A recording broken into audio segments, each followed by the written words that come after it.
Section 18, section 19, 20, 21లో ఈ సెక్షన్లు ఏం చెప్తున్నాయంటే కంపల్సరీగా, అంటే మళ్ళీ ఏదో ఆప్షన్ కూడా లేదు,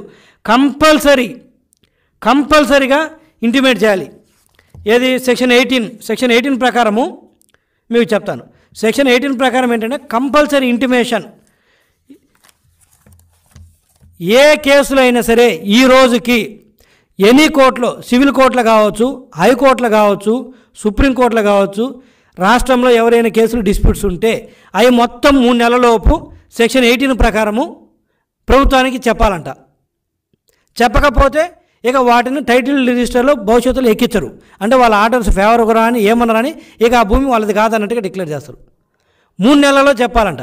అసలు కోర్టులో కేసులు పెండింగ్ ఉంటే అక్కడ తెలుస్తుంటే మళ్ళీ తీసుకొచ్చి ఇక్కడ 3 నెలలు చెప్పాలంట. 3 నెలలు చెప్పకపోతే పెనాల్టీలు, జైలు శిక్ష వాళ్ళకి.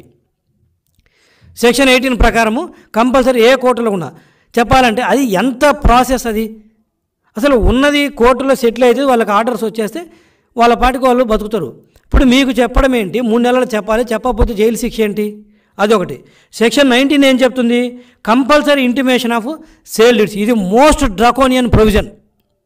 మనందరం రాష్ట్రంలో అమ్ముతారు, తర్వాత ఏదైనా మన మార్టిగేజ్ పెట్టుకుంటాము, ఏదైనా తాకట్టు పెట్టుకుంటాము, లేకపోతే మన స్థలాలను ఇంటినో రెంట్కి ఇచ్చుకుంటాము, లేకపోతే గిఫ్ట్కి ఇస్తాము, లేకపోతే మనం తెలిసిన వాళ్ళు ఉంటే వాళ్ళకి ఉండమని చెప్తాం.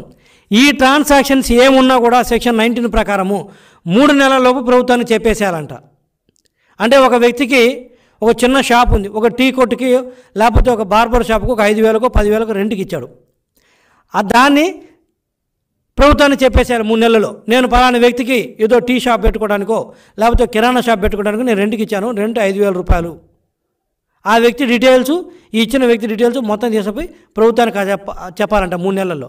3 నెలల్లో చెప్పకపోతే 6 నెలల జైలు శిక్ష, 6 నెలల దాకా జైలు శిక్ష. ఏంటి